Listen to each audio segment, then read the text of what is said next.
Hello students, today we are going to study modern periodic law and the present form of what? The periodic table.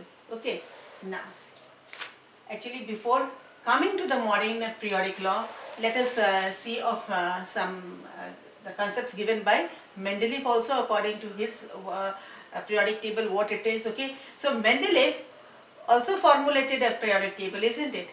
And he formulated taking in mind, okay, at what? Atomic mass. Actually at that time internal structure of the atom was not known.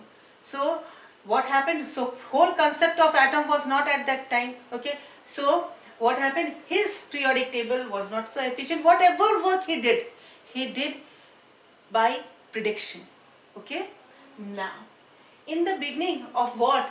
20th century, okay, the theories of the subatomic particle was stated, okay, and in 1913, okay, a scientist, Henry Moseley, okay, he plotted a graph against root of frequency and atomic number, okay.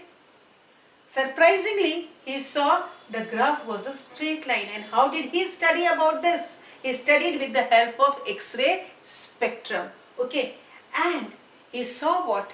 He saw that yes, a straight line is coming, okay. So now there was a question, why this straight line is coming, okay, and what is about this frequency actually, okay. So frequency of any element never changes, okay. It is a fundamental term you have studied in class 9th, okay. It is a fundamental term, it doesn't change. Other things, if you take amplitude and all, it changes, but frequency never changes. It is a fundamental term. So if it is not changing, and here we are seeing that this frequency is directly proportional to what? Atomic number. So he said that yes, if it is the fundamental property or a fundamental term, atomic number is also a fundamental term. So here he said that yes, this is a what? Atomic number is also a fundamental property of the element, and its atomic mass is not the fundamental property, okay.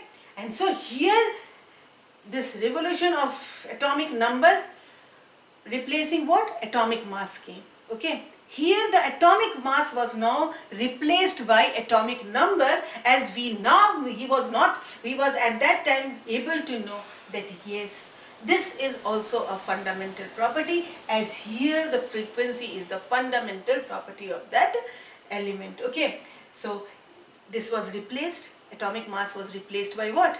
Atomic number, and thus the modern periodic law was formulated, okay. And it was just a modification of Mendeleev's law, periodic law, because Mendeleev has taken atomic mass, but here in modern periodic law we will be taking what? The atomic number. So what is the modern periodic law? Physical and chemical properties of the elements are the periodic functions of their atomic numbers. If the atomic number is changed, its chemical and physical properties also will change. And so it is written that these properties of the elements are the periodic function of the atomic numbers. When it is repeated again, what happened? According with the atomic number, the chemical and physical property always also changes, okay. If this remains the same, this will also, physical and chemical property will also remain the same, okay. Now, as we have studied, atomic number is now the fundamental property for this classification of elements and arranging the elements in the periodic form, isn't it? So atomic number actually is equal to what? The nuclear charge. When we are saying nuclear charge means what? Number of the protons, isn't it? This atomic number is equal to what? Is equal to number of protons. So atomic number is equal to nuclear charge, which is in turn equal to what? Number of protons. And here we see the number of electrons is equal to number of protons, isn't it, in an atom, because it is electrically neutral. So what happens? The atom becomes what? Neutral in nature, okay. So now what is the significance of this atomic number? Actually with this atomic number, what happens? We can know the quantum number as well as the electronic configuration, okay. And as soon as we say this word electronic configuration and quantum number, many of the properties we can know, isn't it? Like azimuthal quantum number, okay, a magnetic quantum number, these all spin quantum number can be formulated, can be known if we know what the electronic configuration. Okay, so now this gave this, according to this, what this modern law was stated also, isn't it? Seeing all these things in consideration, okay, and this modern law just stated that the periodic variation in the electronic configuration, it was seen what there was a periodic variation, okay, within some interval of time, okay, the configuration about what the S, the P and the D and the F block, we can see that yes, the electronic configuration, if we are saying of S block, okay, it ends in the S, isn't it? With the electrons, whether it is S1 or S2, isn't it?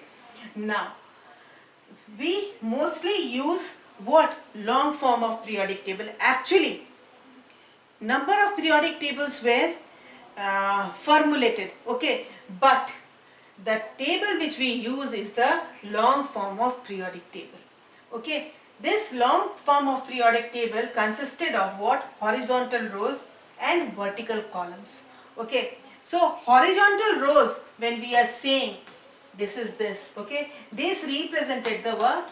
The periods. This represents what? Periods. And what does this vertical column represent? This represent what? Groups, isn't it? Okay, so now when we are talking about these periods and groups, okay, in Mendeleev, periods were known as series, okay, and here in groups we see that it is also known as families, okay, in case of what? Mendeleev periodic table. Like now also we say chalcogen family, halogen family, okay, this is nothing but this was named by whom? Mendeleev in his periodic table, okay. So total number of groups we are seeing 1 to 18, but in the this Mendeleev periodic table, it was named as 1A to 8A, okay, 1B to 8B and the 0 group. This 1A to 8A, these represented what? The S block and the P block elements, okay, and 1B to 8B, it represented what? The D block elements, and 0 is what? Are the rare group or the inert group elements, isn't it? So this is how this modern periodic table came to function, okay, by using what? The modern periodic law. This is all for today. Good day. Take care.